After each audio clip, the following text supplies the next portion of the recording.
Maayong buntag sa tanan nga mga nagsimbalay karon. Hallelujah. Happy Sunday sa imo, ingna sa Happy Sunday. No, ingna sa nga na-bless ko kay naa ka karon. Hallelujah. No, nakita na pud mo sa imong invite karon. No, kung first timer na imong tapad, second timer no, i-welcome siya. No, you are welcome no sa amuang simbalay. Hallelujah. Welcome kay Kaigsoon ug nalipay ming ana ka. And sa mga nag-encounter karon no, hallelujah, napay buhaton si Lord sa inyong mga kinabuhi. Wala pa nauman si Lord. Hallelujah. I believe excited ang tanan. Gihangyo na ako nga manindog. Hallelujah. Ato na simbahon ng buhi nga Dios. Hallelujah, Jesus. Come on, atong ibayo atong mga kamot. Diya sa Ginoo, Lord. Come on, pasalamati si Lord. Diya sa imuhang gitindugan karon. Abrihi mo ang babay son. I believe dako kayo, maayo kayo ang gibuhat ni Lord sa imuhang kinabuhi. Come on, deserve sa imuhang mga pagsimba. Deserve sa imuhang mga pagdayig. Hallelujah, Jesus. Salamat, Lord. All things work together for our good, Lord Jesus. Lord, amo kang simbahon. Bayawon ang imong ngalan, Ginoong Hesus. Kay maayo ka, matinud-anon ka, Lord, sa imong mga kinabuhi. Lord, salamat sa imong gibuhat sa cross. Salamat, Ginoo, ka, Lord, sa imong maayo nga buhaton sa imong mga kinabuhi. Come on, pasalamati siya. Come on, lift up your voice. Come on, pour out your hearts to Him. Come on, just pour out your heart to worship the King of Kings, the Lord of Lords, who saves us. Hallelujah, Jesus, we praise your name. Hallelujah, Jesus, we praise your name. We bless your name. We bless your name, Jesus. We bless your name.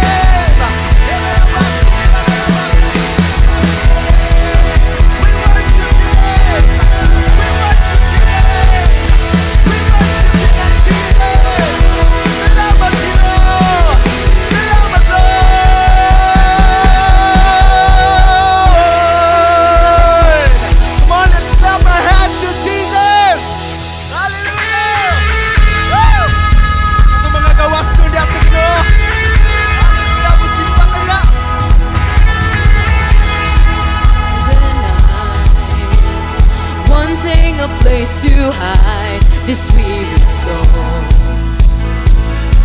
this bag of bones. And I try with all my might, but I just can't win the fight. I'm slowly drifting, a vagabond. And just when I ran out of road, I met a man I didn't know, and he told me that I was not alone. He picked me up and turned me around. He placed my feet on the solid ground. I thank the Master, I thank the Savior, because He healed my heart, He changed my name. Forever free, I am not the same. I thank the Master, I thank the Savior, I thank God. Chorus it. I cannot deny what I see. Got no choice but to believe. My doubts are burning like ashes in a wind. So long to my old friends, burden and bitterness, you can't just keep it moving. You're welcome here. Oh, from now till I walk the streets of gold, I'll sing of how you saved my soul. This wayward son has found its way back home. Come on, everybody! He picked me up, He turned me around, He placed my feet on solid ground. I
change us.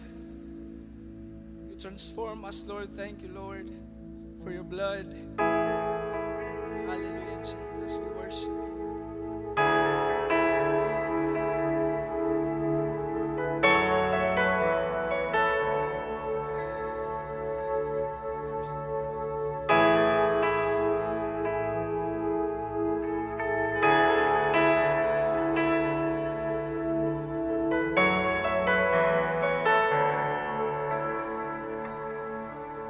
O Diyos, Ikaw ang tunay na dakila sa mundo.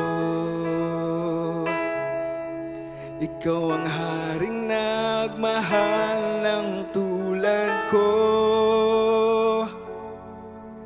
Ginawa mong lahat, pag-ibig mo ay tapat at wagas.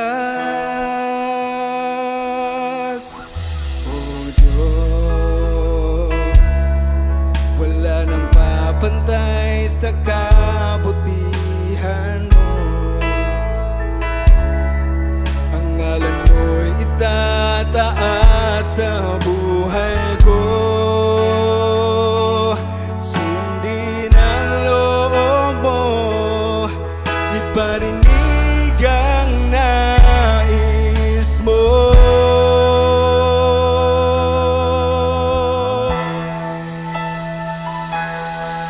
Sa lahat ng panahon, Diyos ka sa amin. Sa lahat ng oras, nariyan para sa amin. Panginoong Isus, purihin ka. Dakilain ka sa buhay ko.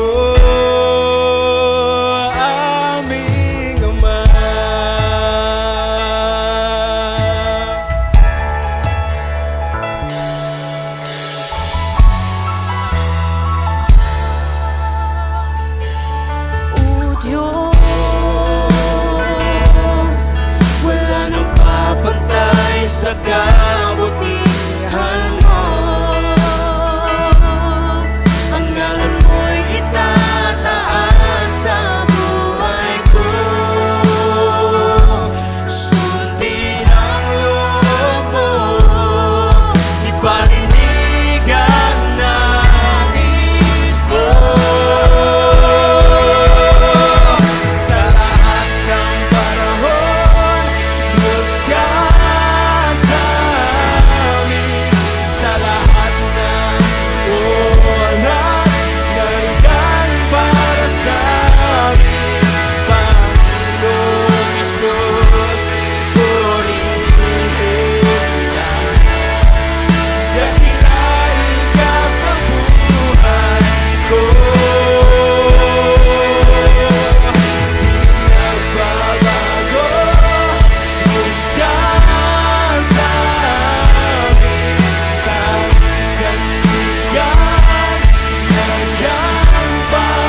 dakilain magpakailanman. Nararapat ka sa papuri, luwalhati ang pagsamba. Itataas ang ngalan mo, Ama. Come on, I want you to lift up your hands before the Lord. I want you to give thanks to Him.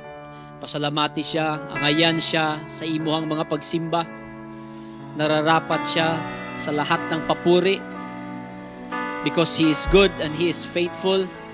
He is a loving God. He is a merciful God. He is the God that saves. He is the God that heals. He is the God that provides. He is the God that meets all your need. And He is the God that gives you life. And He is worthy to receive your praise. Hallelujah. Thank you, Jesus. Thank you, Jesus. Come on, express yourself before the Lord. Wherever you are right now, express yourself, your thanksgiving, your praise, your worship that comes from the bottom of your heart. Hallelujah. Holy Spirit, thank you. Abba Father, thank you for sending your Son, Jesus. Salamat o Diyos. Salamat o Diyos. Ngalan mo, Ama. Nararapat ka sa papuri, luwalhati ang pagsamba. Jesus, ika'y dakilain magpakailanman. Nararapat ka sa papuri, luwalhati ang pagsamba. Itataas ang ngalan mo. Oh, nararapat ka. Nararapat ka sa papuri, oh Diyos. Pagsamba, oh ikaw lamang. Jesus, ika'y dakilain magpakailanman. Nararapat ka sa papuri, luwalhati ang pagsamba. Itataas ang ngalan mo, Ama. 2 Timothy chapter 2 verse 11. Ingon siya, this is a trustworthy saying. If we die with Him, we will also live with Him. If we endure hardship, we will reign with Him. If we deny Him, He will deny us. If we are unfaithful, He remains faithful, for He cannot deny who He is. So this is the God that we serve. Kung unsa may mga kapalpakan, unsa may mga setbacks na ay katumbas nga glory diha sa iyahang presensya. Although nag-ingon lang siya isa, if we deny Him, He will deny us. So for aning a verse, kanira siya mo naglahi. Because as long as dili nimo i-deny si Lord, bisan pag unsa imo ang mga setbacks sa life, one thing for sure, the Lord will raise you up again. No? Then, unsay pinaka last, if we are unfaithful, He remains faithful. No, sometimes we are so concerned about ourselves, our status, our standing before the Lord because we think like, Lord, nasikyat ko, nakasala ko, makasasala kong dako, ug ambot, Lord, kung madawat pa ko nimo. It means that I am unfaithful. But the word of the Lord says, if we are unfaithful, He remains faithful. Why God remains faithful? If sin is the issue, according to the word of the Lord, if you confess your sin, He is faithful and just to forgive and cleanse. No? And prior to these verses in 11 and 12, even setbacks, even hardship, you will see that you will reign with Him, you will live with Him, and you will always enjoy the presence and the life nga unsay iyahang gi-design para sa imo kung magpabilin ka sa iya. No? That word alone is really enough para sa kuha nga nag-impact kayo sa ako karon nga week that I really kneel down dito sa akong kwarto and say, Lord, salamat kayo. And I really prayed using this word. Ko, Lord, you know me from the inside out. But because you are faithful, covered ko permente sa imuhang gugma. As long as dili ko mo talikod sa imo, di tagid ka i-deny, Lord. Ikaw gyud ang akong Dios nga gialagaran, and He is the God that you are worshiping this day. He is the God that you are praising karon nga morning. Kaya karon, I want you to just lift up your voice before the Lord. Just worship Him.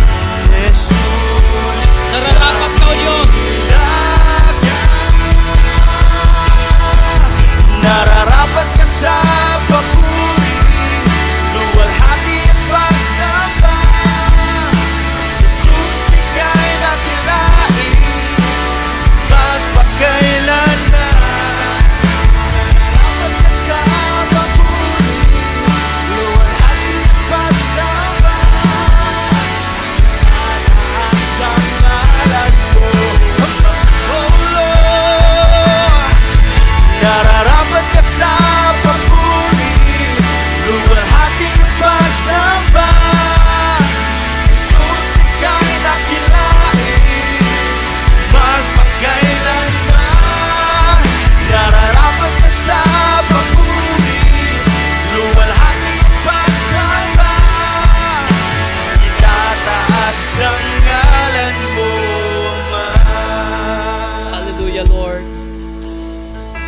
Jesus, walay laing simbahon ani nga dapit sa among mga simbalay karon kundi ikaw lang. Walay laing Dios kundi ikaw lang Jesus nga among gi-recognize aning dapita sa among mga lugar karon. Og Lord, you are faithful. Even your word says, 2 or 3 gathered in my name, I will be in the midst of them. Even pa man Lord sa mga nag-inusara karon di Ginoo, your word is faithful that because you are in their lives, naagyapon ka diha, duhagyapon sila Lord kay naa imong presensya. And we are so thankful because you are so merciful. You are so great. You are so, Lord God, the one that provides, that meets our needs, Lord. Even that the one that sustains us in the middle of crisis, in the middle of hardship. And Lord, you are worthy to receive all our praise. Hallelujah. Kamo, nga naa sa simbalay karon, I want you to grab a partner and start praying for one another. And I want you to start declaring that thanksgiving before the Lord. Pasalamati siya sa butang nga buhaton ni Lord sa iyang kinabuhi. No? We don't pray to the Lord nga magbeg ta. We pray like a child. And we pray in advance ka pa, salamat kayo kay mo kanunay kunimong proteksyonan. Kung naamay na gipangbati nga naminaw karon Lord physically, salamat kay ikaw ang Dios nga mag-aayo anang abalatian. Naamay mga naga-experience karon og mga hardship sila kinabuhi. Salamat because you are the one that will lift them up from that kind of situation. Naaman karon Ginoo Lord still living a life that is broken ang ilang family. Salamat because you are the God that restores. Financially Lord, you are the God that meets their needs in the finances. Lord, even Lord, sa mga naga-desire nga magpagamit nimo, salamat kay sila imong gamitan. Lord, you said in your word that whatever we ask for in your name, the Father will give it. And oh Father, in the name of Jesus, we pray this all. Kaning tanan namong ginaampo Ginoo, believing that the name of your Son Jesus is powerful, that even darkness will tremble, that every knee will bow and declare that He is Lord. Thank you, Father. Thank you, Holy Spirit. We recognize you sa among mga lugar. Way lain na mong gibayaw, way lain na mong gisimba, kundi ikaw lang o Diyos. Sa ngalan sa imong anak na si Jesus. Amen. Amen and amen. Hallelujah. Palakpakan nato si Lord. Ignasa siya, kumusta ang imong simana?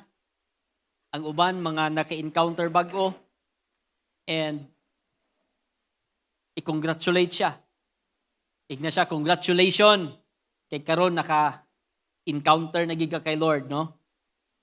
We are really grateful to the Lord always, especially kanay bitawng na-encounter kay we are really hearing lots of testimonies. Yang ilang kinabuhi, patapon na unta, ang uban gusto na mag-suicide, pero tungod ka naka-encounter sila kay Jesus, na filled sila with the Holy Spirit, nasabtan nila ang gibuhat ni Lord sa cross. They were set free from those kind of lives nga ilahang gina-experience. Ang uban bound sa addiction, ang uban gikan sa prisuhan, ang uban gikan sa kahimtang nga gubot ilang pamilya, but this time they experience transformation and restoration because of what they received sa encounter nga na-experience gyud nila kung unsa ang gugma sa Ginoo nga nag-restore una sa ilang kinabuhi, no? Kaya kung ikaw naadya karon sa imong simbalay, wala pa ka naka-encounter, we are really encouraging you to have that kind of desire nga one day ako na pud maka-encounter. In fact, ang Ecclesia karon panahon na mga networks na ay mga encounters ganahimo every weekend. So it is really an opportunity for you nga mo join, no? So kamong mga naka-encounter nga na sa simbalay, you can share your testimony how God works and what you experienced dito sa encounter, and let them understand the grace of God, the presence of God nga nagmanifest sa imong kinabuhi. Amen. No? So karon nga morning, I am tasked by our pastor, Pastor Ian, to share the word sa inyo ha. And iya kong gisugo. And especially pag naagid siya instruction, I always ask on sa may mga butang nga dapat na akong i-share. Because I really don't want to speak anything nga dili siya aligned sa instructions sa akong leader. Because he is the pastor, the senior pastor nato sa Ecclesia. No? So, one thing that iyang instruct is to really mag-share kog something about unsay mga butang nga importante kaayo sa kinabuhi. So, as a leader sa Ecclesia, no, sama nimo nga mga disciple ra gyapon, I really prayed to the Lord, nga Lord, tagai kog mga butang sa ako i-share.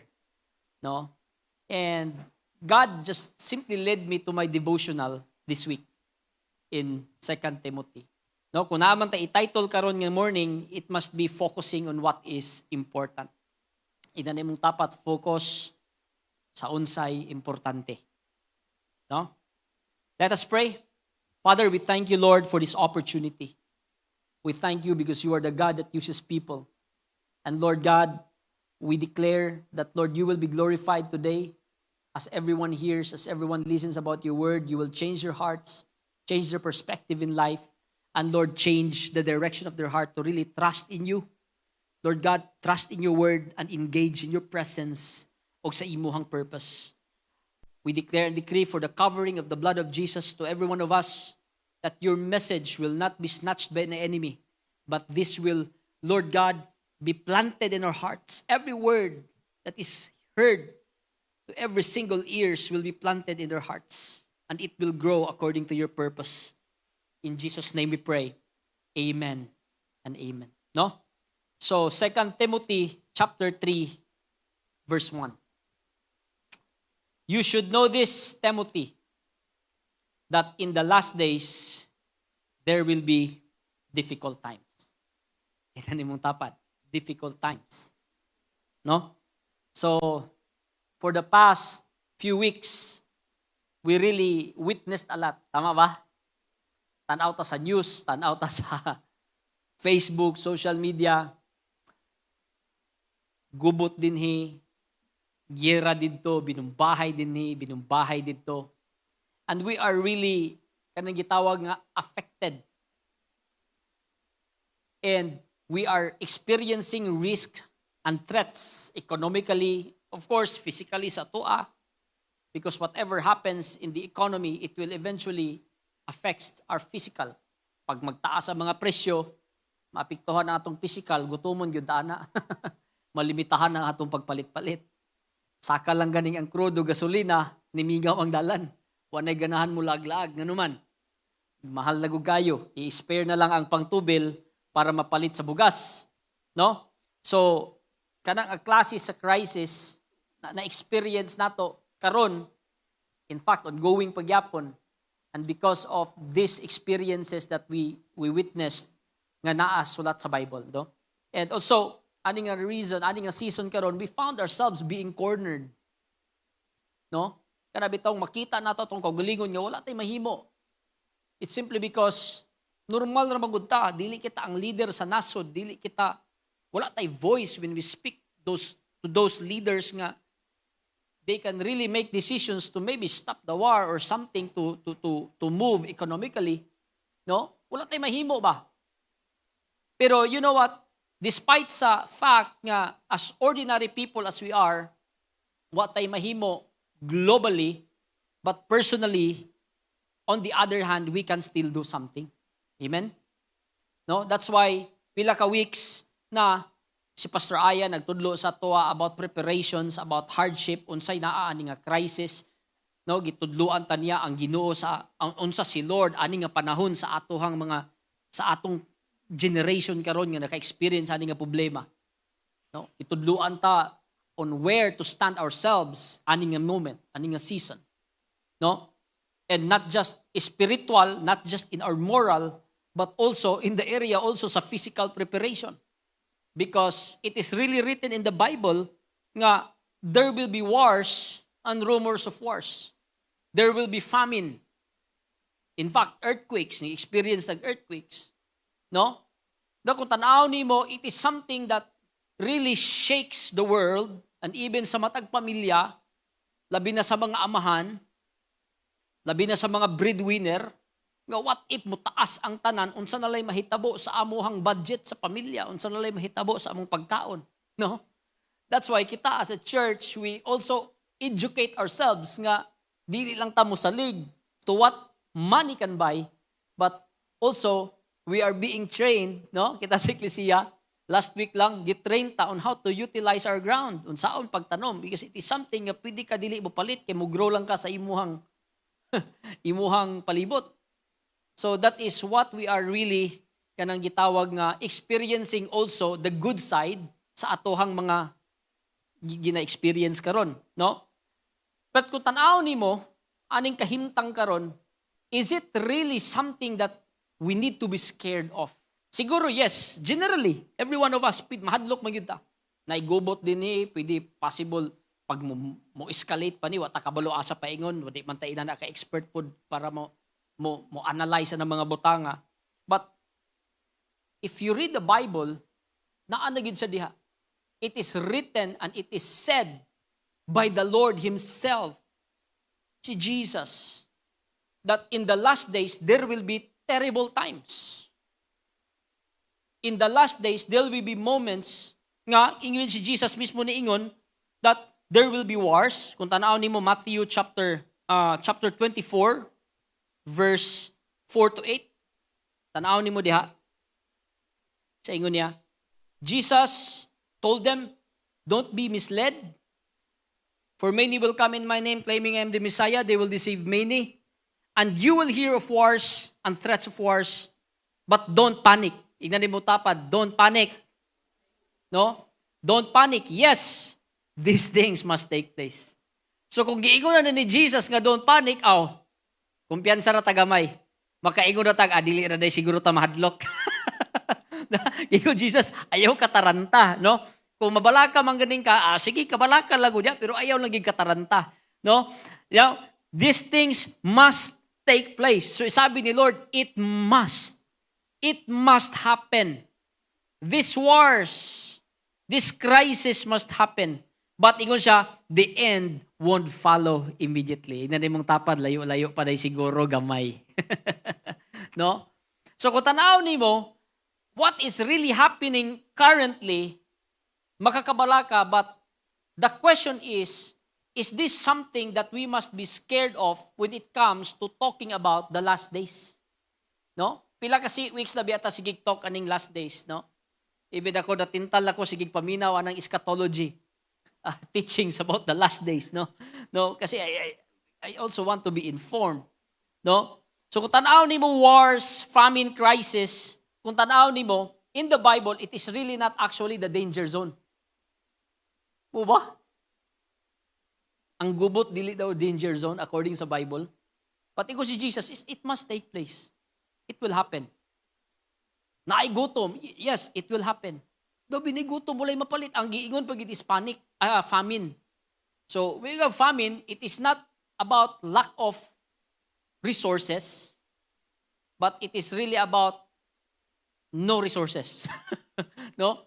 Economically, walay tindahan siguro. Kung tanaw mo sa Bible, Old Testament, the history is about famine, walay mapalit. Kung unsalay naa sa ground, even there will be drought. So kung unsay naa sa ground, possible nga dili ganing mutubo. Pero ingon si Jesus, it must take place. Pero if you will read the Bible, it is really that something that we can consider danger. Murang sa ako sige kog ponder nga nung dili man ni delikado nga gubot naman eh.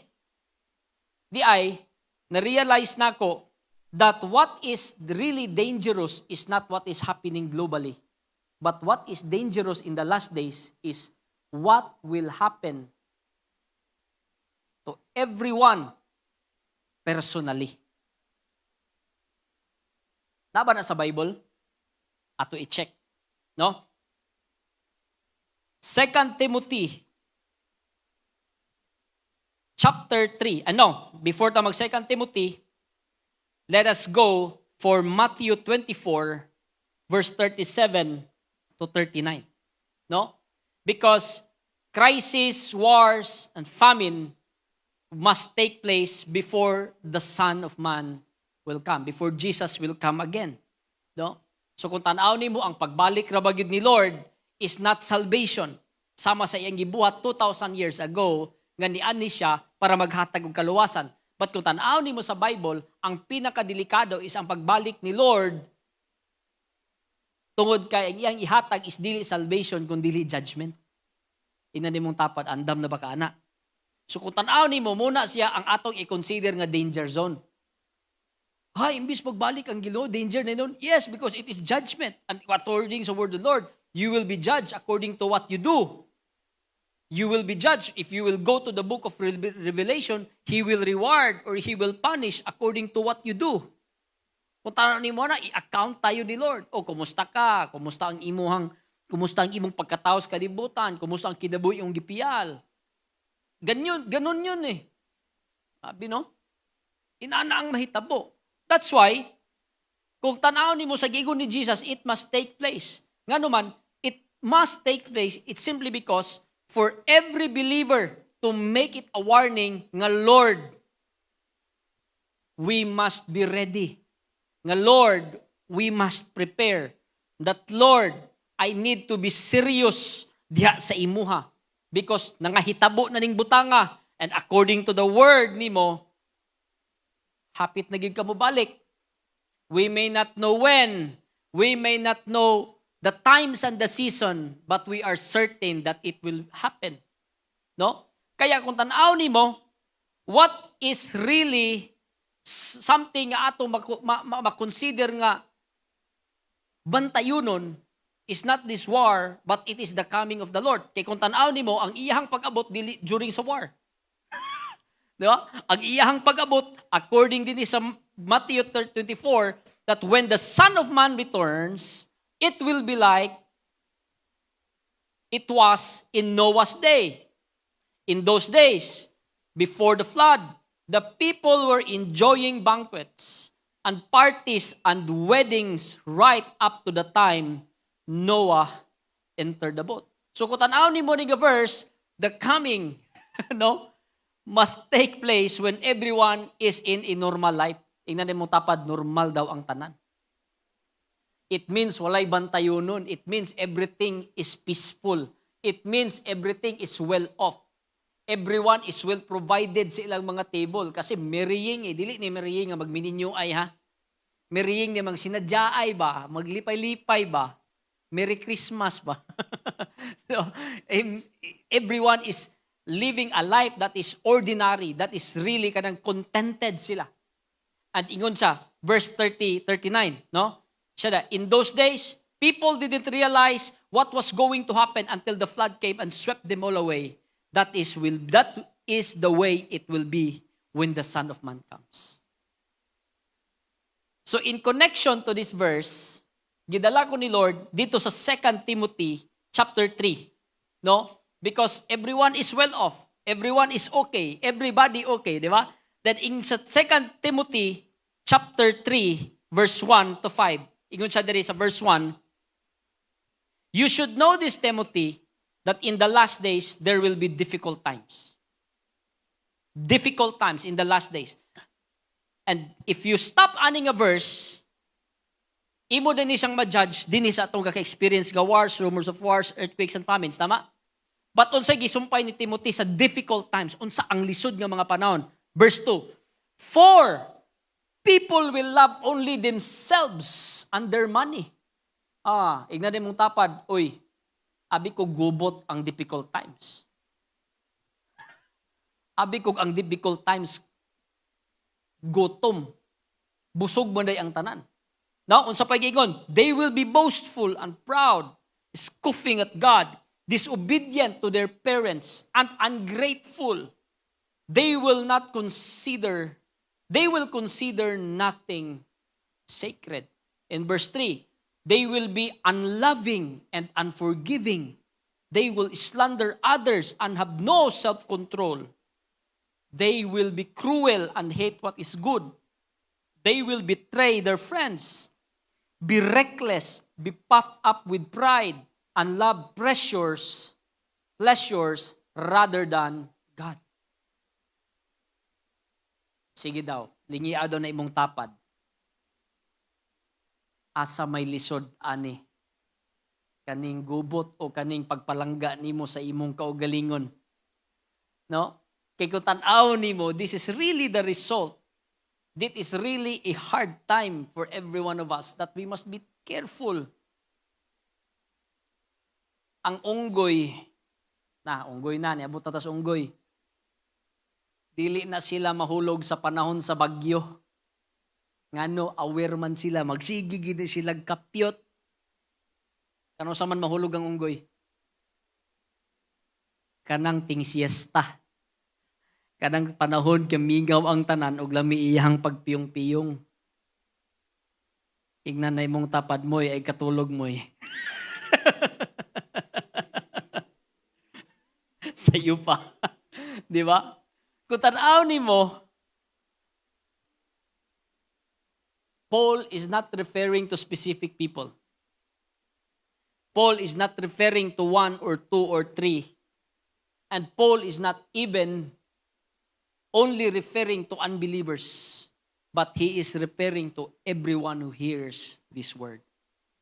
And I believe si Lord, iyagid ning gidesign nga naa sa Bible so that you will be careful. Ignan mong tapad, you will be careful. No? Kung tanaw nimo dito, lovers of themselves and their money. And they will not consider anything sacred. Imagine nimo, unsa mang mga butang karon panahona ang makonsider nato nga sagrado. Kaning Sunday, di ba? Imagine nimo magsimba gud ta sa Ginoo. Maminaw ta sa pulong sa Ginoo. Kaning simbalay, kanang mag-adto tag cell group, ignon ta sa atong leader nga adto tag cell group kay maminaw ta sa pulong sa Ginoo. Kani sila ang mga sagradong butang at tubangan sa Ginoo. But in the last day, sabi niya, they will not consider it sacred. Ayon, na lang ng simba bro, kay lahi sa nga Kristo akong atubangon sa bulangan. Sunod lang sana si Hesus Kristo. Kristo sa kus bulangan karon. City Gis. Oo. Adili lang sa ko anahang cell group nga naman. Magsabay pa mi sa akong amigo, amiga. Mag-adto pa mi didto. Oh, magtugstog sa mi. Ay dili sa ko anang mag-apil-apil anang Bible. Oh, busy kay ko. Mangwarta sa ko. Imagine niyo, that is really actually happening this time, tama ba? Tanawa daw na imong tapanig na ayaw kagilty kung ikaw ni. No? We are really so kada bitaw easy kaayo karon panahon na that we can say that we are really living in these difficult times. Kasi imagine nimo ang pagsimba sa Lord, let's say kaning Sunday lang daan nato, it will really not take a whole day para mo worship kay Lord, tama? O pag mo apil po kag inani, dili biya ka mag-jogging diya sa inyong lugar, tama? Dili biya ka mag-burpees diya, dili biya ka mag-jumping jack diya. Wala biya kay buhaton, igo ra ka bulingkod, pagkaunon pagig kaon niya pagkahuman kay na may kaon diha ron. No? Igo ra ka maglingkod, maminaw, pagkahuman mo uli. Wala biya kay buhaton, pero nganong ang uban pag abot sa inani nga bahin daghan man gyud kapuyon. Inanay mong tapad murag panahon na gid ni nga dili na ta magkumpiyansa. No?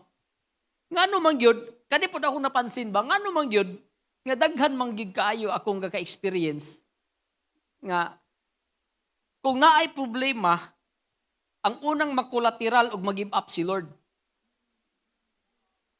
Tama, no? Ano man gyud? Nganong dili ba na nimo i-give up ang imong anak, imong asawa, imong pamilya, imong trabaho? Kanong ang pinakaunang mo gyud nimong i-give up? Si Lord man gyud. No? Ngano ka? It's simply because the word of the Lord says they will consider nothing sacred. Even si Lord, they scoff at God. They will, even God, dili nila gina-consider nga sacred. Ang ignanin mong tapad igsoon, tsansa na gid nato ni karong adlaw. Mag-usab yun ta. Amen? No? Kaya, kung naaman tay tagaan og pagtagad karong panahon na, naatay tagaan og focus, it must be to preserve yourself. Ignanin mong tapad, preserve yourself. No? Preserving yourself personally. Mugid na ang dapat natong siguruhon karon panahon na. Kung naay gira, pwede maguta makatago dito sa kabukiran god. Kung naay pamin, pwede mo ta magpalasang, mutanom ta dito para mo survive ta. Pero kanigid ang giingon ni Paul nga difficult times. Nga ang uban mga himo ng garbuso, malab na nila ang kwarta pagpanginabuhi, mas malab na nila ang ilang kaugalingon kaysa uban, gamayng bikil dali na lang sila masilo, no? Gamayng battle sa life, dali ra sila mo give up. This is really what is difficult. And this is not a global concern but must be your personal concern. Nga Lord, kung naamang ko ani, surrender na ko Lord. Maninuod na lang ko sa imo. Nga naman, di ko gusto maapektuhan akong status personally diya sa imo. Amen? Now, your job, ignan mo tapad, your job is to preserve yourself. How can we preserve ourselves? Number 1, be grounded by the word of the Lord. Every week, we are hearing these points. Sometimes mahimong main point like today, sometimes mahimong sub-points, but this is really important to be grounded in the word of the Lord. Dati, ang akong pagsabot sa una, grounded sa word sa Lord, Bible lang, Bible, no? I was thinking about the word of the Lord is just the Bible. But when I started to do my devotional 19 years ago, no, mas nasabtan ako how important is the Bible. How important is the word of the Lord. Because the Bible is not just about written letters, but it is about voice written in the book. That when you read the word, you are not simply reading by the eyes, but you are hearing by your spirit. Because the Bible, there will always be spirit in every scripture. That is the power of God's word. Kaya si Timothy, nag-instruct gid siya kay si Paul nag-instruct siya kay Timothy in 2 Timothy chapter 3 verse 15 to 17. Ingon siya, you have been taught the holy scripture from childhood, no? Kita sa Pilipinas, sugod sa pagkabata, kabalo na gid biya taon sa ang Bible, tama? Tama no? No? Sugod ako bata pa lang ko. Naano ko'y nakita nga Bible diya sa among altar sa balay sa una. Di lang kakaabri. Maabri lang to, si Mana Santa rapod. Ang abrihan isa ra na kabuk, Psalms 23. Naka-experience po ko among Bible na na-scorpion nagpuyo. Kanang scorpion nga balay, bitaw nga nigpis kig panit. Uy! Sukat at tuwa na ko ni Dulog Bible. Kaya abin na kong butoy nakapabalaan sa Bible. Grabe to ba? No? Tanaw ni mo from childhood. Specifically, para sa ato yun, di ba? And they have given you the wisdom to receive salvation that comes by trusting in Christ Jesus. Amen? Then verse 16. All scriptures is inspired by God and is useful to teach us. Remember, I want you to follow the word, what is true, and to make us realize what is wrong in our lives. Tama Bible, no? Abi lang natong history ang Bible. It corrects us when we are wrong and teaches us to do what is right. Abi nibog ang Bible, history lang. Dili oy, sabi ng word ni Lord, it teaches us what is true and make us realize what is wrong in our lives. No, and it corrects us when we are wrong and teach us to do what is right. Kung tanaw nimo in verse 17, ingon siya. And God uses it. Ignan mong tapad, gamiton ni Lord ang word. God uses it to prepare and equip His people to do the good work. Yun. Ignan mong tapad, maoday ng di muday nang di ka mapuslan kay wa kay basa-basa. Muday nang wala kay impact kay wala kay gaka-receive. That's why we are so blessed. No, kung tan-aw nimo kung ani lang nga verse, we will see that the Bible, the Word of God, is really emphasizing salvation. Because salvation, we will not be hearing about salvation through Christ kung wala na nasulat sa Bible. And not just salvation, not just our eternal security, but even our internal transformation sa atong kinabuhi. I want you to change the way you think about the Word of God. It is not just about history. It is not just about the story of Moses, David, Abraham. No, it is all about principle that you can get for your lives to be changed. And aside ana, it will equip us. Ako, dili pa ko maka-preach diri karon sa inyong atubangan kung wa ko nag-devotional atong niaging adlaw. Wa ko nag-devotional kaganinang morning. Oh. Kakapoy ra kaya nang mangutlo kag bersikulo para imong i-share tapos wala nang gani nimo nahimong life sa imong personal. No? Karon panahon na even ChatGPT mo ingon kag make me a preaching, siya pa mohatag og title. But I never do that. Sagrado ang word ni Lord, sagrado ni akong opportunity ni, privilege ni nga magamit ta sa Ginoo, and we cannot easily baboy-baboyon na to ang trabaho sa Ginoo by technology. Amen? No? Kaya, the word equips. Ignan mong tapad, the word equips. Now, that's why ako, for 19 years in serving the Lord and counting for more decades, I am so excited. Nga naman, nakita na ko how the Word of God transformed my life. In every decisions we do, kami sa akong wife, si Krish, we always refer to the Word. Even sa prayer, I pray using the Word. Oh, even sa prayer, magsulat man ta sa atong devotional, di ba? Message, command, promise, warning. Tanan bersikulo ana nga akong gisulat sa Bible. Lay hands, Lord, ako ning gi-declare nga word. I will enforce your word in my life. Nga naman, your word is powerful. Kung kabulo mo unsa ka powerful ang word ni Lord, ani na lang, ang kalibutan na create by the word. Genesis chapter 1. Let us make. Oh, siba? Word lang yun eh. Wala kayo makita ng figure nga nagkubi-kubi sa kalibutan at to. It's just by word. And John chapter 1 verse 1, in the beginning was the Word, and the Word was with God, and the Word was God.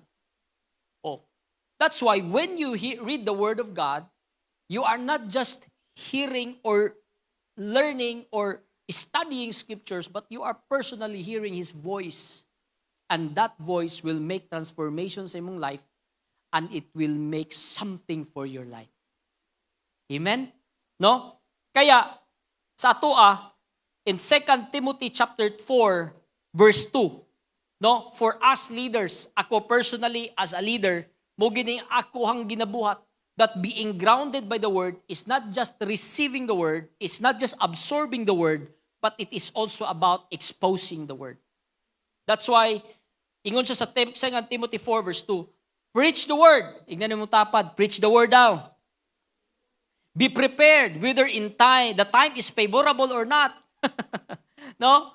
Patiently correct, rebuke, and encourage your people with good teaching. You cannot teach somebody using the Word if you personally are not receiving something from the Word.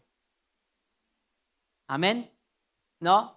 Kaya kita nga mga leaders, kaway-kaway sa mga leaders diya, igna na siya, kung leader na siya, nagsalig ko nimo nga naa kay word sa Ginoo para nako. No? Okay, so that is how, number one, that is how we preserve ourselves aning a moment sa atohang pagkinabuhi. How we preserve ourselves aning difficult times. How we preserve ourselves aning crisis. Aning coming nga mga famines, aning coming nga mga kahimtang nga gitagna na according sa word sa Lord. No, number 2, be grounded with accountabilities. No? Ignan na imong tapad, be grounded with accountabilities. 2 Timothy chapter 3 verse 10. Ingon siya, but you, Timothy, certainly know what I teach and how I live and what my purpose in life is. You know my faith, my patience, my love, and my endurance. No? Tanaw mo, be grounded with accountabilities. Ignan mo tapad, be grounded with accountabilities. When we say accountabilities, I'm talking about your spiritual leader. Karon nga season, the reason nga nung naay difficult times nga nasulat ni Timothy, ni Paul kay Timothy, it's simply because people is living by themselves.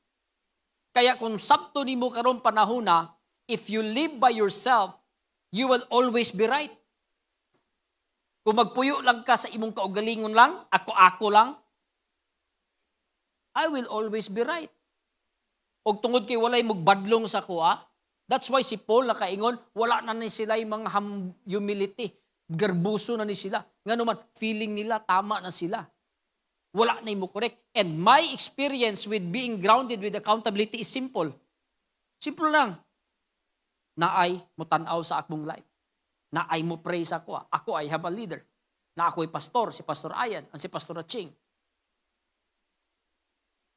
They are the ones. They are my accountability. Sila akong delegated authority gikan sa Lord. So moingon ka, naaba din na sa Bible nga kinahanglang gid ka mo submit to naagid kay leader? Yes. Even in the old times, in the Old Testament, even a king cannot lead the whole nation without a priest. Even a king in the book of 1st and 2nd Kings, kings don't persevere and don't endure without listening to their prophets. And even sa New Testament, even Jesus submit to governing authorities. Even si Paul in the book of Hebrews, remember your leaders. Submit to your leaders. Nga naman, even sila naka-experience, si Paul na asay Ananias. No? Si Jesus, he even submitted to John the Baptist. And the 12 disciples na sila Jesus. Tanaw nimo, the reason why the word is so effective until now and why discipleship is very effective until now, because this grounded with accountability is talking about discipleship. Kaya kung ikaw, you consider yourself as a disciple, you must allow yourself to have a leader. Ignan mong tapad, ayaw na palisod-lisura imong life. And as experience, benefits of having accountabilities, benefits of having a leader, no? Kung tanaw nimo, 2 Timothy chapter 3 verse 10, no? But you, Timothy, certainly know what I teach, how I live, and what my purpose in life is. You know my faith, my patience, my love, and my endurance.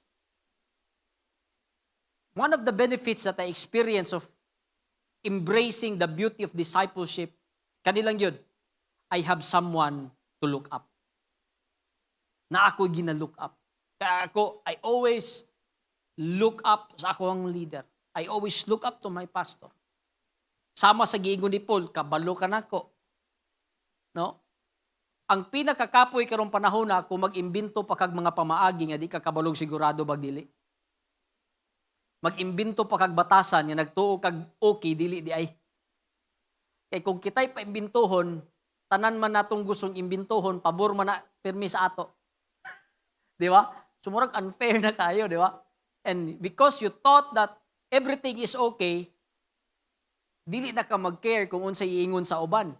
If they will correct you, dili na ka mag-matter. Nga naman, ako man muna din ang mga manggawas na din ang prinsipyo nga, maugin ni akong prinsipyo, bay. Maugin ni akong style, bay. Maumagid ni ako. Kung di kaganahan na ako, di problema na nimo. Wala na, nagsugod na dayon diya ang garbo. Tama? Nga naman, wala may mutudlo siya, pero kami nga nga disciple for 19 years and counting, wala oy, even ang pinurmahan, even ang sinaninaan, even ang inistoryahan. There was a time, nagkapimi ni Pastor Ayan, diya sa coffee shop sa Liceo. Ako lining ko rin, inanaw. Piti niyong, ayun ang inana nga liningkuran ba? Ibin inana nga level. Ano man, kapayason kayo. Mabirahan ka, anak. Sige, gym ito sa una na. Gym sa una. So, pag mag-gym sa una lagi, magpapiting na yun. Na magpapiting, mag-ana na maglay.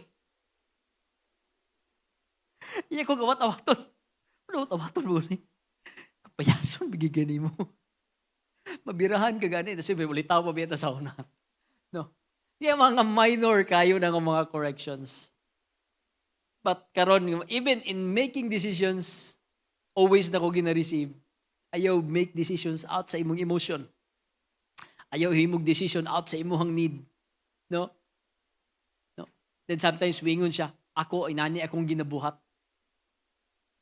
No? Siyempre kami ni Mrs. nami attitude sa unang nga pagbakaadtog mall, kanang nalang tay credit card, tigbas bisag asab. Gusto ko anab. Swipe diretso. Tadluan kong pastoran, ayaw, inana. Lubog mo sa utang, ana. Ako, ang akong ginabuhat. Mauna din na siya. Akong ginabuhat, pag nako'y gusto, tanawon lang na ako na. Lakaw din ko balik. Tanaw na sad nako. Hanto din na din siya ganahan daw ko, no?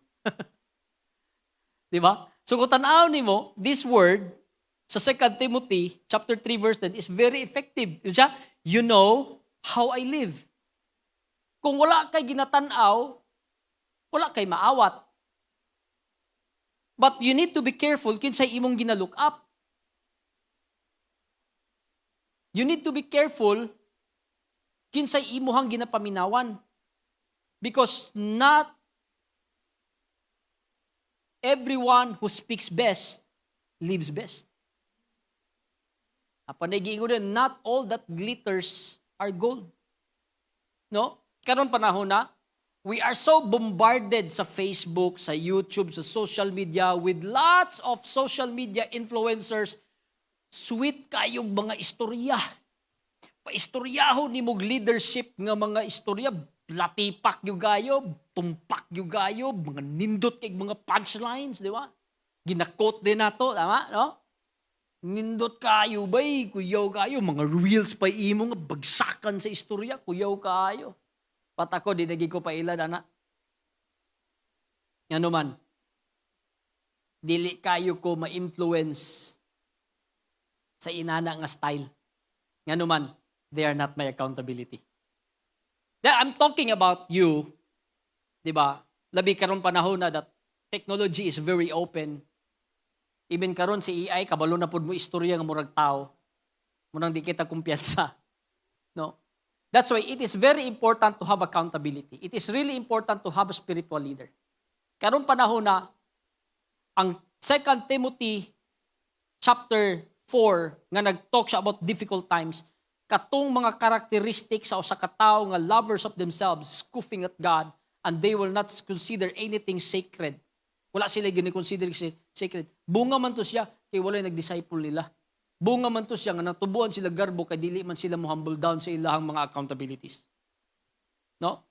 Kaya kung tan-awon nimo si Timothy nahimo siyang effective sa iyahang ministry. Nahimo siyang effective sa iyahang work sa Lord. Why? Naaman siya ginalook up. Naaman siya ginamodel. Naa siya ginatanaw. Kaya in 2 Timothy chapter 2 verse 2, ingon siya dire, you have heard me teach things that have been confirmed by many reliable witnesses. Now, teach this truth to others, trustworthy people, who will be able to pass them to others. This is work. This is about the maturity ni Timothy. I want you to understand, if you want to mature in life, simple lang, dapat na kay na-receive ng instruction. Na kay ginapaminawan nga clear nga maghatag sa imong direction. Kaya ang benepisyo good of having kitawag na divine accountabilities, number 1 good is na kay ma-look up. Number 2 is you will be consistent in receiving instruction as divine direction. No? Dili mahimong impactful si Timothy siyang trabaho kung wala siya accountability na receive or leader nga naka-instruct sa iyaha para siya mahimong mapuslanon sa iyang purpose sa life. No?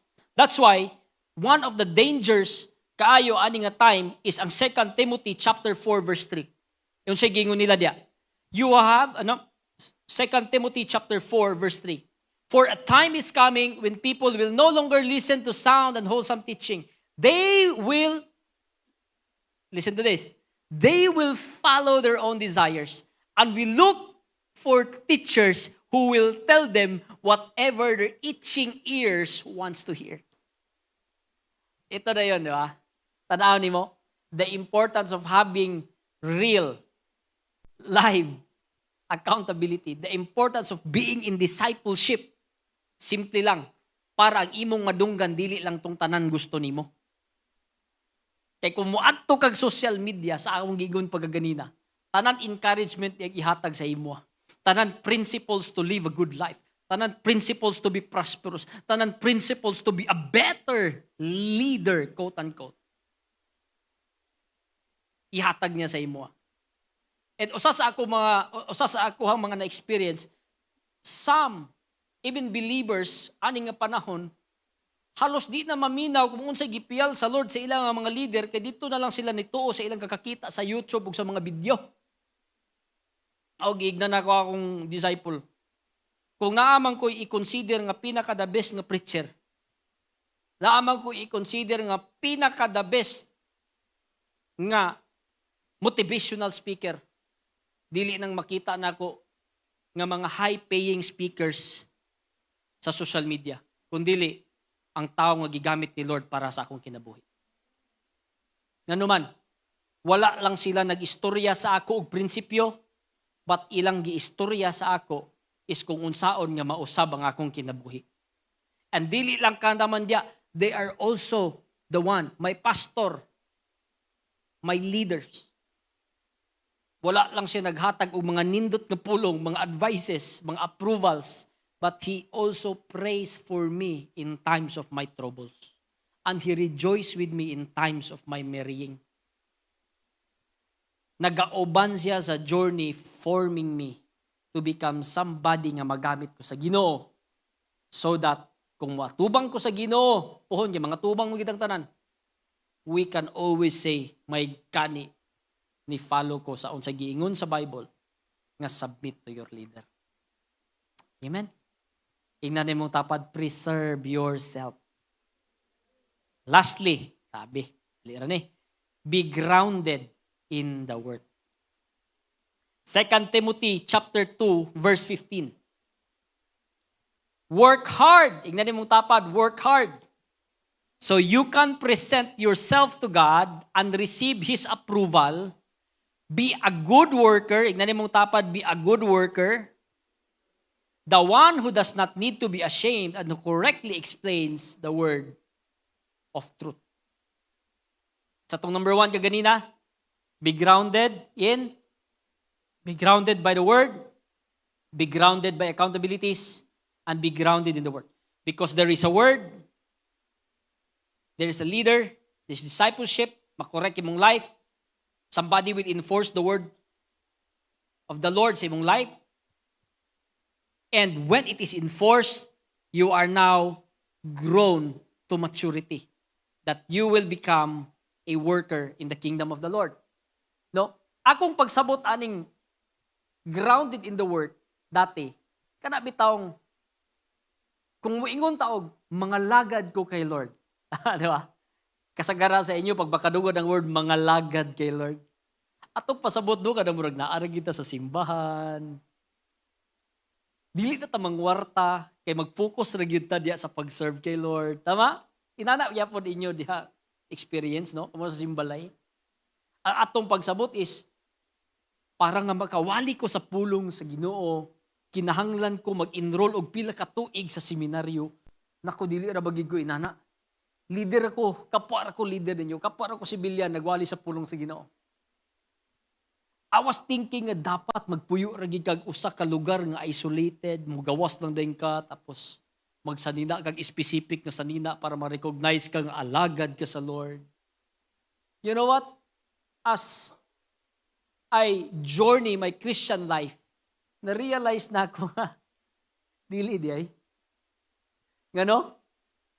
I can say that I am serving the Lord every day in my life. Oh. And how I serve the Lord, pinakauna ging pagpangalagad na ko sa Ginoo, katong time nga first kong naka-encounter, ang ako yung pagdala sa akong kaugalingon nga dapat mo simbag yun ko.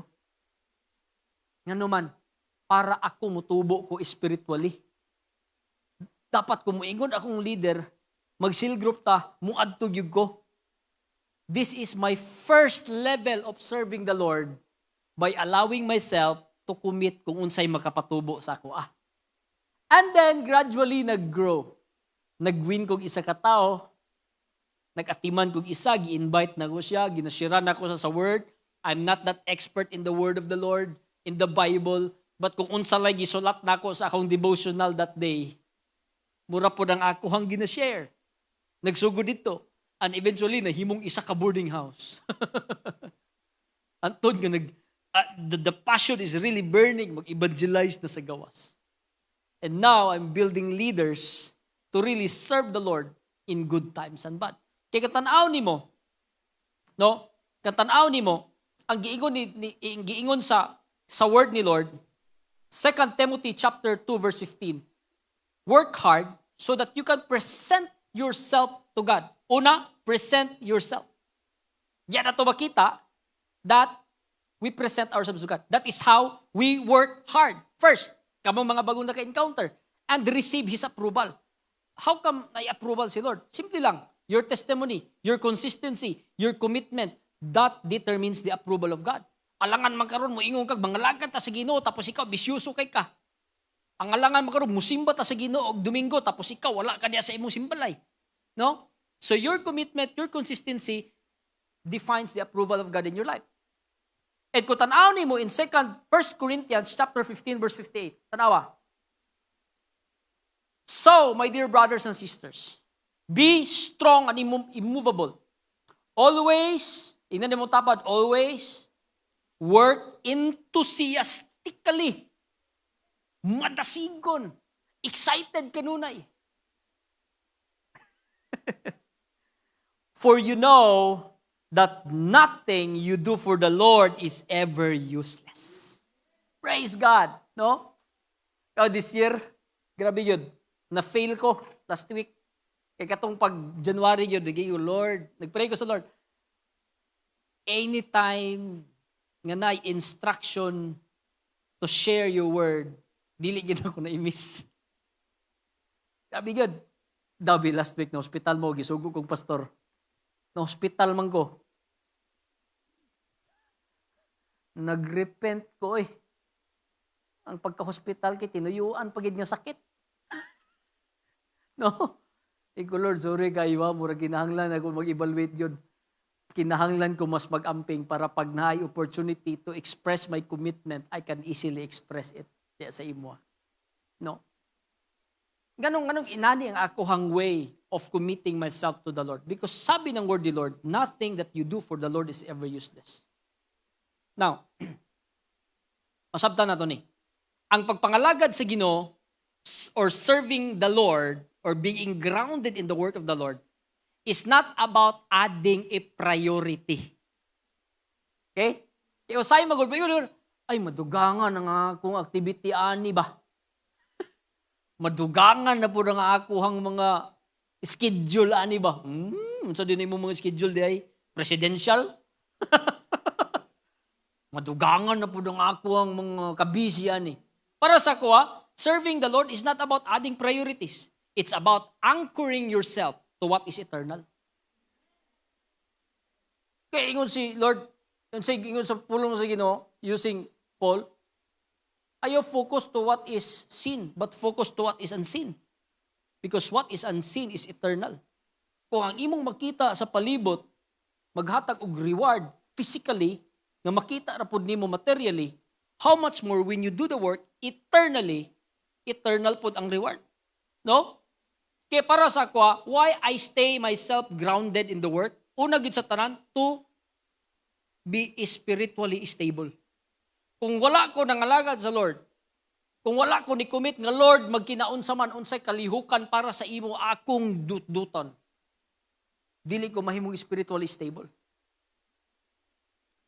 Ngano mahimong spiritually stable ang somebody nga nangalagad kay Lord? Simple lang, because ang iyang trabaho is spiritual. Kung mag-adto ka og fitness center or gym, physical ganing na, di ba? Pag mangalagad ka sa imong lawas anang dapita, mudako gid imong lawas. Mo arsagod ka, mo carry og weights, magpaniwang ka, dagan-dagan yung dito, di ba? Then how much more if you focus on what is eternal, on what is spiritual priority, your spiritual life also will grow and mature. No? Another thing nga benefits when you serve the Lord or being grounded in the work of the Lord, you avoid spiritual drift. Wala ko'y nakita nga naluya, nga madasigon, nga nangalagad kay Lord. Diyan na mo. Gawas magpa-pretend. Ibang usapan na yan. Pero wala ko'y nakita nga nangalagad kay Lord og todo nga dali ra maluya sa ilahang kaugalingong mga pagsulay. Para sa ako, why I stayed grounded in the Word? Because this is the only work that makes me conscious spiritually. Nga because na ako'y mga taong giatiman, dili ko maka-afford magloko. Lugar maghawid ko sa microphone mo, storya ko sa pulong sa Ginoo, and then behind the scene, I'm doing something crazy. Lugar, mga lagod ko sa Ginoo. The worst nga mahitabo sa usa ka person nga quote-unquote nga lagad sa Ginoo is to perform physically and spiritually dead. Eventually, it will die down. If you are not spiritually aligned, if you're not spiritually stable, if you're not spiritually conscious, eventually you will die down. And that is a warning to every leaders. But for us, as a benefit, ikatulo is kaniyong eternal reward. Amen? Kaya I want to end with this verse. 2 Timothy chapter 4, verse 6 to 8. Ingon si Paul. Diba? Grabe iyang pagmaymay ni Timothy. Grabe iyang pag-instruct ni Timothy about the word. Remember the scripture that you have been taught since your childhood. No? Pag-abot pag-ito, tudluan pag-ito niya si Timothy about the end times, the difficult times. Tanawin niyo ang flow. Tanawin niyo, giunsan niya pag-instruct si Timothy to be effective in the work. And now, in 2 Timothy 4 verse 6, ingon na din siya. As for me, Timothy, as for me, my life has already been poured out as an offering to God. Ikaw ba? Sultihan ta mo, kaning kinabuhi na to sa kalibutan, gamay ra kay ni. Compared to what is eternity. But ang imo habang life nga mas spend nimo ning kalibutan na makaingon ba ka nga Lord offering ni para sa imo? Makaingon Lord para gyud ni sa imo. Kaya igo si Paul, my life has already been poured out as an offering to God. Sukad nga na-encounter na ko si Lord, hantod karon that the time of my death is near. Kasi tiguangan na siya ni. I don't not tiguang, hapit na siya tagadog sentence nga patyon. And ingon siya sa verse 7, I have fought the good fight. I have finished the race. And I have remained faithful. Kung naman kay life goal, mauni dapat nga verse nga inig kuong-kuong na nato, inig katiguang na nato, nga panahon na nga, Lord, akong edad dinhin na lang yun taman aning 80 siguro. Bitaw makaingon pa ka, I have fought the good fight. Iguwang na ko pero nag-disciple pagyapon o nagpa-disciple. I have finished the race and I have remained faithful. I want you to change your heart when it comes to making goals in life. Material goals, yes. Just given. Just work hard, just dream, just hustle hard. You will get your dream car, money, properties. But kanigid nga verse, makaingon ba ta? In the future, I have remained faithful. In verse 8, and now, the prize awaits me. the crown of righteousness, which the Lord, the righteous judge, will give me on the day of His return. And the prize is not just for me, but for all who eagerly look forward to His appearing. Sa akong giingong kaganina, ang danger nga panahon is dili ning wars and crisis. Famines, coming famines, earthquakes.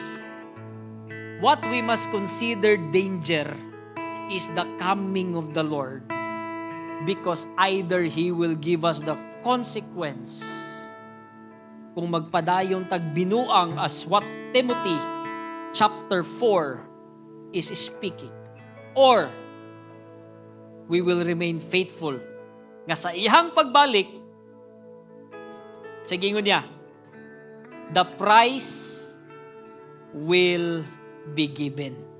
Amen? Unsa man nga price, dili lang ni para kay Paul, ingon siya, but this price is not just for me, but for all who eagerly look forward to His appearing. Amen?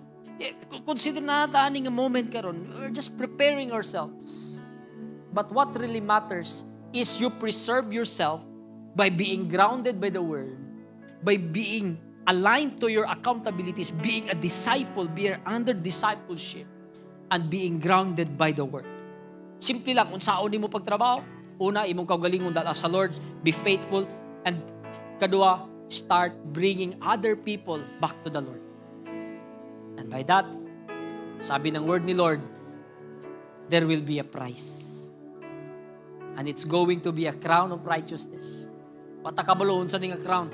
Pasasabi niya, righteousness yung gi-express. But if you will read the book of Revelation, you will see how many prices is being mentioned. Even ruling nations as a prize. Taas-taas ka istorya ho nun eh. But focus ta. One thing for sure, there is a price nga naghulat nato kung maninuta sa Ginoo. Amen? And come on, I want you to raise up your hands and stand up with your feet right now. Ikaw nga mga first time ka diya, I want you to just lead yourself in the Lord. Siguro wala pa ni mo na-receive si Jesus. I want you to repeat this prayer after me. Na Ginoong Hesus, akong gituuhan sa akong kinabuhi nga ikaw Dios namatay og dapanhaw. Ginoong Hesus, gituuhan ako nga ikaw ang magaluwas sa akong kinabuhi. Ug karon orasaw Dios, akong gi-declare that Jesus, you are Lord of my life. You are Lord of my life. And Lord, I receive you in my life as my personal Savior. And starting karon adlaw Ginoo, imo nako, ako na pug ka. Sulat ako ngalan sa libro sa kinabuhi. Salamat Ginoong Hesus. Come on, I want you to, everyone to raise up your hands kamong nasa simbalay. And I want you to just start to pray to the Lord. The Lord, I want to be grounded by your word. We declare and decree, O Lord, that everyone who hears, Lord God, the message today will be grounded sa imong pulong. They will be hungry and thirsty for more of you.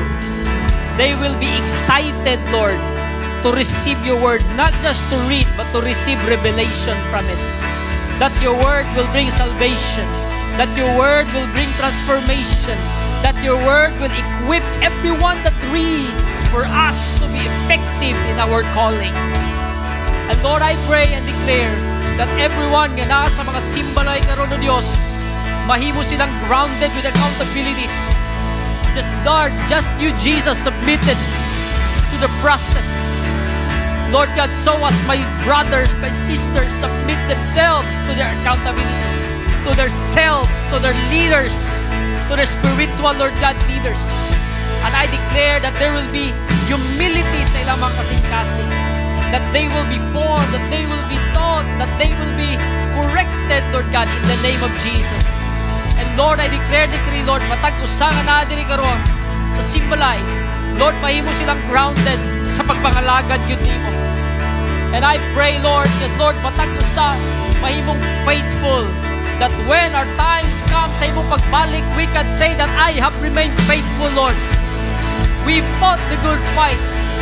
We finished the race. And Lord, we are excited kasi sa imong pagbalik, you will find us doing something for your kingdom. In the name of Jesus, hallelujah. Come on, I want you to give thanks. And I want you to worship the Lord this morning. Hallelujah.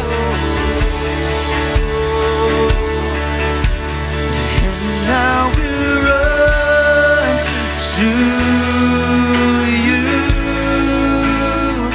to your words of truth, not by might, not by power, but by the Spirit of God. Yes, I will run the race till I see your face.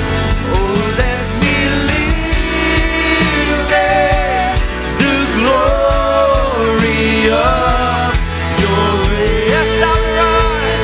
Yes, I will run. Oh, ever symbolize? Oh, we worship you to your words of truth. Not by might, oh, not by power, not by power, but by the Spirit of God. Yes, I will run the race till I see your face. Oh, let me live in the glory. Oh, let me live in the glory. Oh, let me live in the glory of your grace.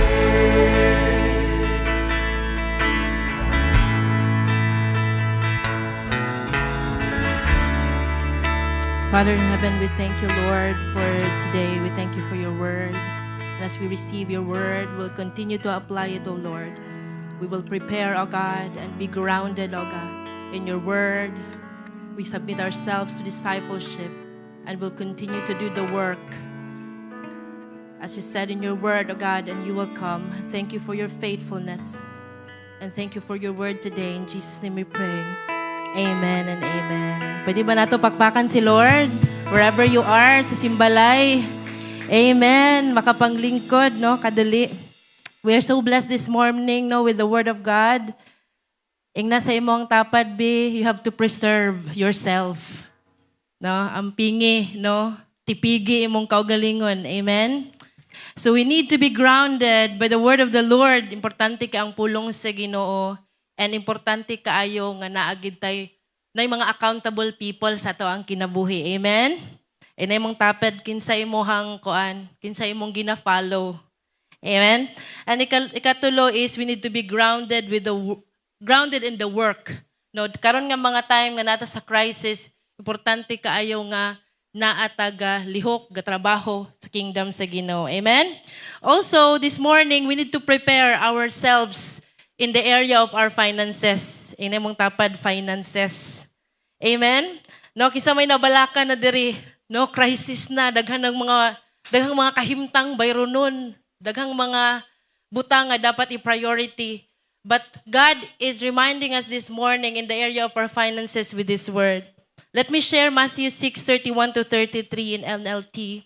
Ingon siya dira, don't worry. Ina mong tapad, don't worry about these things, saying, what we will eat, what we will drink, what we will wear. These things dominate the thoughts of unbelievers, but your heavenly Father already knows all your needs. Ing na imong tapad. kabalo si Lord. No? Ingon siya diri, seek the kingdom of God above all else and live righteously, and He will give you everything you need. Amen? Kinsa gusto diri nga i-provide sa Lord tanan nimong panginahanglan. Amen? The requirement is seek the Lord. Amen ba? So sa unsa man pa maagi nga masik na to si Lord sa area sa atong finances. We always hear this every Sunday, our tithes and offering. No, we give our tithes to the Lord, the 10% of everything. This is recognizing nga si Lord Gyud ang tag-iya sa tanan. Amen? Siya nagbuhat sa kalibutan. No? Walay dako o gamay dira sa Ginoo because He owns everything. Muna nga atong mga situations sa area sa atong finances, it is the Lord who will protect us. The word in Malachi 3 verse 10 assure us nga pag ihatag na to balik sa Ginoo, ang iyahag yung portion, si Lord overflow gid ang balik. Amen? Ingon siya, I will open the floodgates, the windows of heaven for you. Amen? But the requirement is, dapat we should be faithful in giving back to the Lord what is due to the Lord. Amen? Ingon siya dira, I will pour out so much blessing, so great. So sa time sa crisis, si Lord is dili siya respecter of season. Unsa man ang kahimtang sa gawas, you are protected because of your tithes. Amen? Also, we give our offering. We give generously what God tells us to give, or unsa ang ginaingon sa Ginoo sa atong ihatag. Ingon siya dira in Luke 6:38, ingon siya, give and it shall be given to you. Amen? So kung natay ginahatag sa Lord, we are positioning ourselves to receive from the Lord. Amen? Ingna imong tapat, are you ready to receive? No? Pero pangutana is, naba kay ihatag karon nga morning. Kung once ay gina-convict sa Lord sa imo, you should give it because ang paghatag dira sa Ginoo, it is a matter of the heart. Amen? So balik to sa Matthew 6:33, seek His kingdom and everything will be added unto us. Amen? So karon nga morning, as we give, nga Lord, unahon ta ka everything na kung mga ginaproblema, no? Unsa kung ikabalakan, ako kang unahon sa tanan. Amen? And ingon siya dira in 2 Corinthians 9:8, and God is able to bless you abundantly so that in all things, at all times, having all that you need, and you will abound in every good work. Amen?